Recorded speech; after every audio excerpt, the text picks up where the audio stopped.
Montgomery Ward Company was a department store chain that operated between 1872 and 2001. Get super buys at Ward's Super Sale. What kind of color TV can you get right now for just $499? How about a 100% solid-state modular chassis, largest picture tube on the market, speakers on both sides of the screen, easy one-button tuning, all for just $499 right now at Ward's. If you can find a color TV with these features for less money, buy it.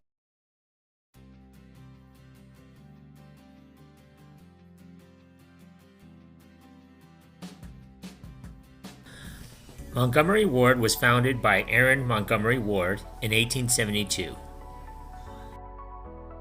Ward had conceived the idea of a dry goods mail order business in Chicago, Illinois, after several years of working as a traveling salesman among rural customers.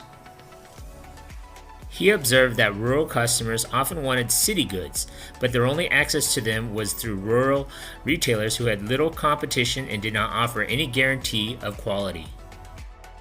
Ward started his business at his first office, either in a single room on 825 North Clark Street or in a loft above a livery stable on Kinsey Street in Chicago, Illinois.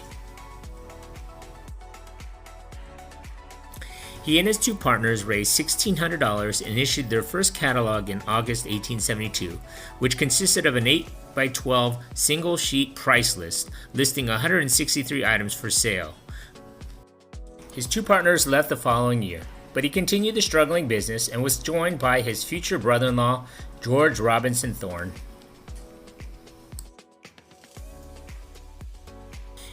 In the first few years, the business was poorly received by rural retailers. Considering Ward a threat, they sometimes publicly burned his catalog. Customers were inspired by the innovative company policy of satisfaction guaranteed or your money back, which Ward began in 1875. In 1883, the company's catalog, which became popularly known as the Wish Book, had grown to 240 pages and 10,000 items.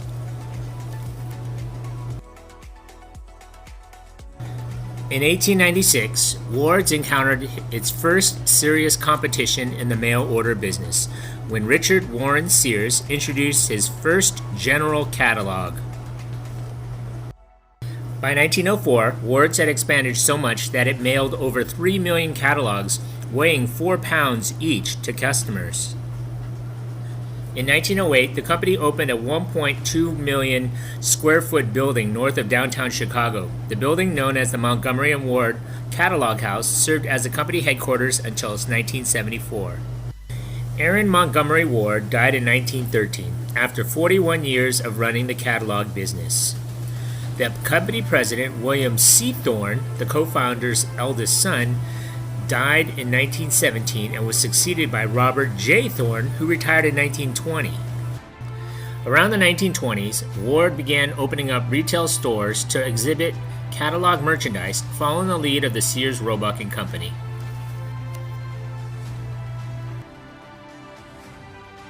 By 1928, it operated more than 244 stores. By 1929, 531 stores. In 1930, the company declined a merger offer from its rival chain Sears. In 1931, Ward's hired a new president, Sewell Avery, who cut staff levels and stores, changed lines, hired store rather than catalog managers, and refurbished stores. These actions caused the company to become profitable before the end of the 1930s. In 1939, as part of the Christmas promotional campaign, staff copywriter Robert L. May created the character of Rudolph the Red-Nosed Reindeer. In 1946, the store distributed 6 million copies of the poem as a storybook, and Gene Autry later popularized the song nationally. In April of 1944, 4 months into a nationwide strike by the company's 12,000 workers, U.S. Army troops seized the company's Chicago offices. The action was ordered due to Avery's refusal to settle the strike as requested by the Roosevelt administration, concerned about the adverse effect on the delivery of goods in wartime. Avery had refused to comply with the War Labor Board order to recognize the unions and institute the terms of a collective bargaining agreement. 8 months later, with Montgomery Ward's continuing to refuse to recognize the unions, President Roosevelt issued an executive order seizing all of Montgomery Ward's property nationwide, citing the War Labor Disputes Act as well as his power under the Constitution as Commander-in-Chief. In 1945, Truman ended the seizure, and the Supreme Court ended the pending appeal as moot. After World War II, Sewell Avery believed the country would fall back into recession or even a depression. He decided to not open any new stores and did not even permit expenditure for paint to freshen the existing stores. His plan was to bank profits to preserve liquidity when the recession or depression hit and then buy up his retail competition. However, without new stores or any investment back into the business, Montgomery Ward declined in sales volume compared to Sears. Many have blamed the conservative decisions of Avery, who seemed to not understand the changing economy of the post-war years. In 1955, investor Lewis Wolfson waged a high-profile proxy fight to obtain control of the board of Montgomery Ward. The new board forced the resignation of Avery. Meanwhile, throughout the 50s, the company was slow to respond to the general movement of the American middle class to suburbia. While its competitors, Sears, JCPenney, Macy's, Gimbel's, and Dillard's, established new anchor outlets in the growing number of suburban shopping malls, Avery and succeeding top executives have been reluctant to pursue such expansion. They stuck to their downtown and Main Street stores until the company had lost too much market share to compete with its rivals. After Avery's departure in 1955, it was 2 years before the first new store since the 1930s was opened. Ward's tried to become more aggressive with store openings, but it was too late. As the existing stores looked worn and disheveled, malls would not allow Ward's to build there. Its catalog business had also begun to slip by the 1960s. In 1961, company president John Barr hired Robert Elton Brooker to lead Montgomery Ward as president in its turnaround. Brooker brought with him a number of key new management people, including Edward Donnell, former manager of Sears Los Angeles stores. The new management team achieved the turnaround, reducing the number of suppliers from 15,000 to 7,000, and the number of brands being carried dropped from 168 to 16. Ward's private brands were given 95% of the volume compared with 40% in 1960. The results of these changes were lower handling costs and higher quality standards. Buying was centralized, but store operations were decentralized under a new territory system modeled after Sears. In 1968, Brooker helped engineer a friendly merger with Container Corporation of America. The new company was named Marcor. During the 1970s, the company continued its struggle. In 1973, in its 102nd year in business, it purchased a small discount store chain, the Miami-based Jefferson Stores, renaming these locations Jefferson Wards.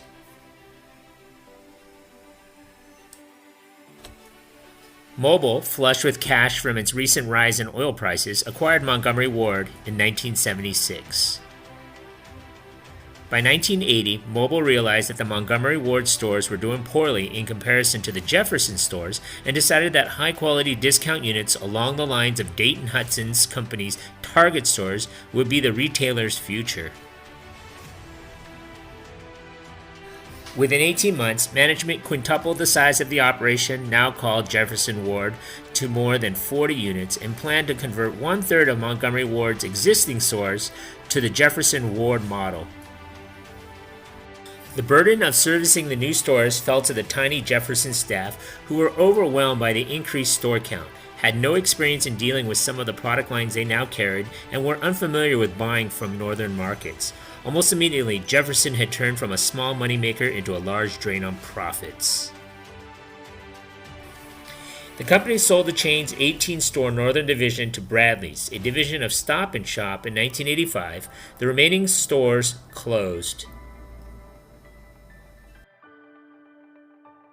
In 1985, the company closed its catalog business after 113 years and began an aggressive policy of renovating its remaining stores. It restructured many of the store layouts in the downtown areas of larger cities and affluent neighborhoods into boutique-like specialty stores, as these were drawing business from traditional department stores. In 1988, the company management undertook a successful $3.8 billion leveraged buyout, making Montgomery Ward's a privately held company.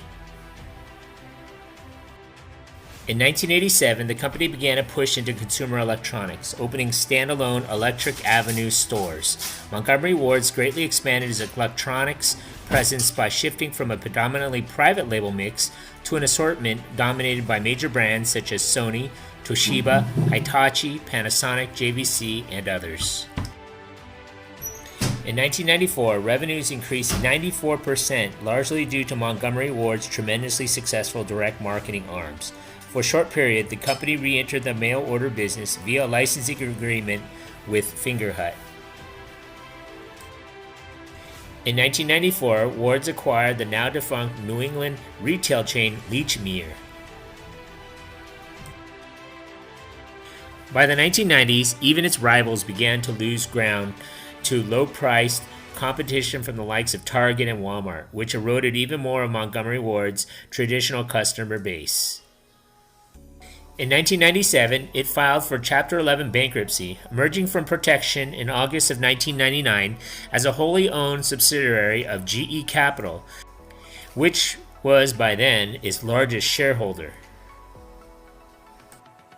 As part of a last-ditch effort to remain competitive, the company closed over 100 retail locations in 30 U.S. states, abandoned the specialty store strategy, rebranded the chain as simply Ward's, and spent millions of dollars to renovate its remaining outlets to be flashier and more consumer-friendly. GE Capital reneged on its promises of further financial support of Montgomery Ward's restructuring plans. On December 28, 2000, after lower-than-expected sales during the Christmas season, the company announced it would cease operating, closing its remaining 250 retail outlets and laying off its 37,000 employees. The subsequent liquidation was at the time the largest retail Chapter 7 bankruptcy liquidation in American history. Montgomery Ward's was liquidated by the end of May 2001, ending its 129-year enterprise.